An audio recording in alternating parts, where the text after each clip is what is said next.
Hi everyone, welcome to Bible study time, and as requested, I'm going to give you guys a walkthrough of my at-home study Bible, and this is the King James Version Lavender Plume Journaling Bible. So this is what it looks like. Here's a visual.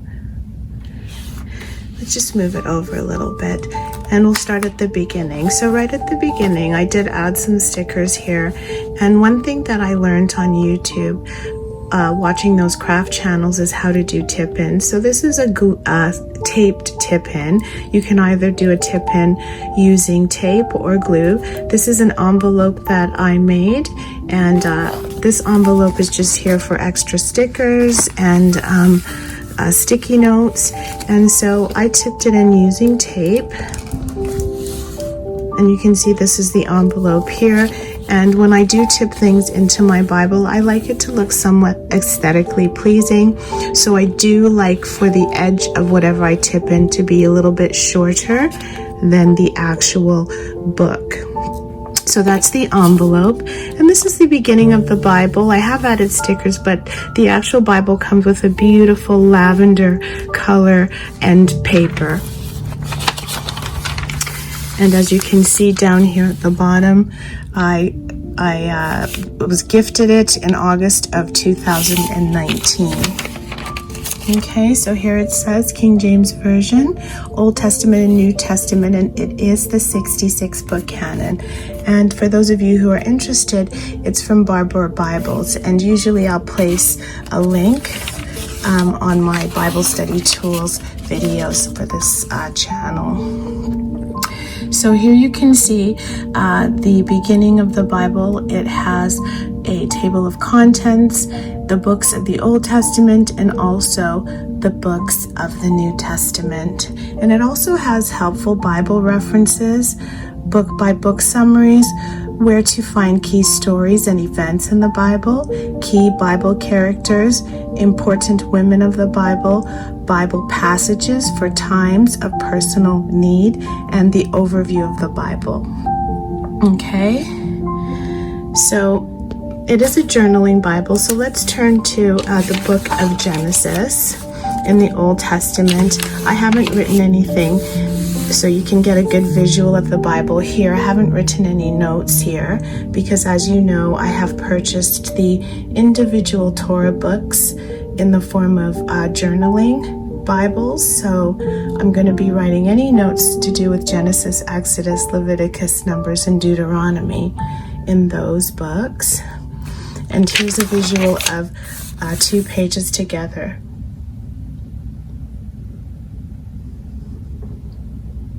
What that might look like. So let's just turn to the book of Proverbs and let's get a visual of what it might look like if you were to write quite a few notes in your actual Bible. Proverbs is probably my most used book that I've written in this Bible. And you can see here I've added some stickers. Sometimes on my Bible study channel, when I do study a particular topic, I might write a date.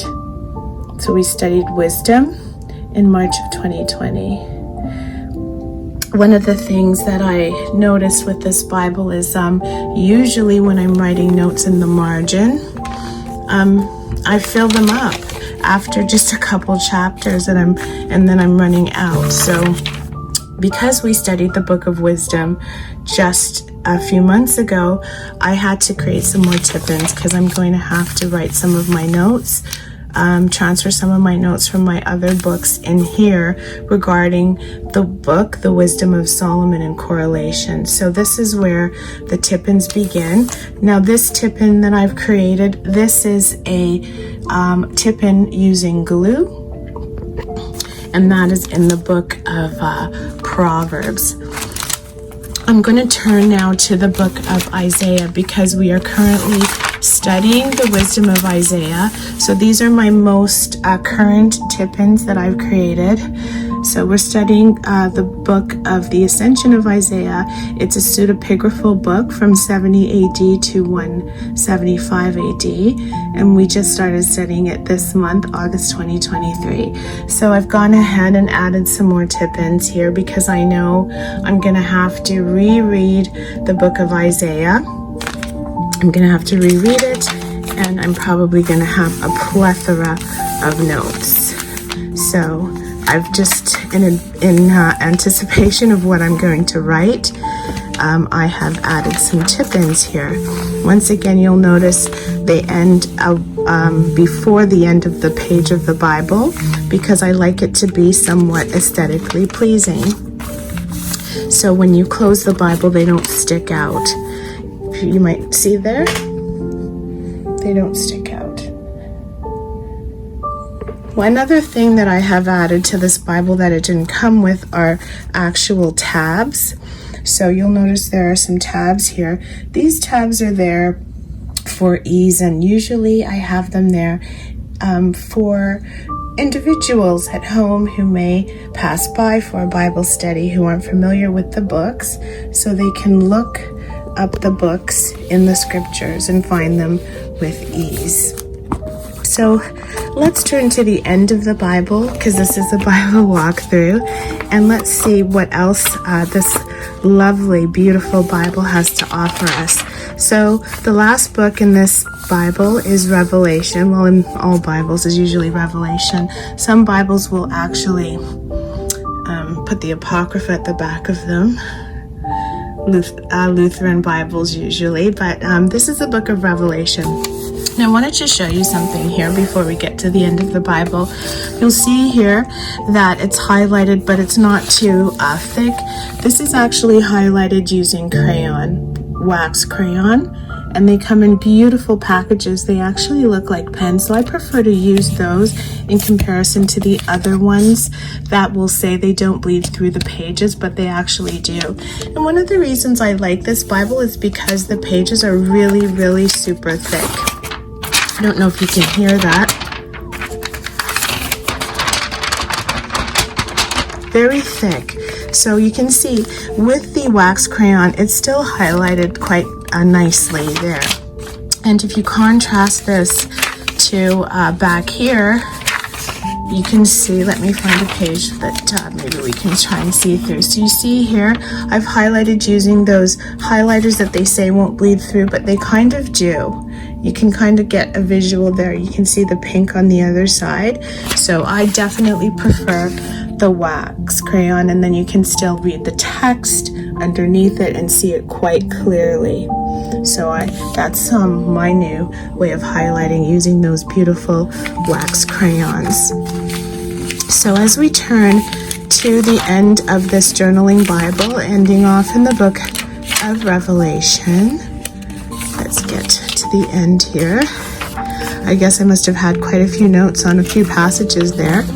What you'll notice is at the end of the Bible, you'll see this. This is referred to as the book of summaries, right? So it gives a summarized version in some way based on, the publisher's summarization of some of the concepts in the different books of the Bible. So that's really nice as well. Okay, so it summarizes all of them, and in this particular Bible, that would mean it's summarizing 66 books. Also, at the very end of this Bible, it has another section where to find key stories and events in the Bible. So, for example, if we just look right here on the right, you see there are some scriptures. Elijah faces Baal's prophets on Mount Carmel. We read through that in our prayer series. So just addressing different topics and things of that nature. And then it also has key Bible characters as another section in the actual Bible here. Also still providing you with those beautiful journaling margins giving you an opportunity to continue to write notes. Then it has a section here, important women of the Bible. And then, of course, we have the overview of the Bible here. And that is my lavender plume, King James Version Bible. And that was a walkthrough. I hope I did it justice. I'm not really used to doing these types of videos, still learning when it comes to camera work. But yes, that's my lavender plume, King James Version Study Bible. And before I say goodbye, I want to remind you that the Most High Creator God of the universe, who sent his Son Yehoshua HaMashiach to die for all of our sins, loves all of his children.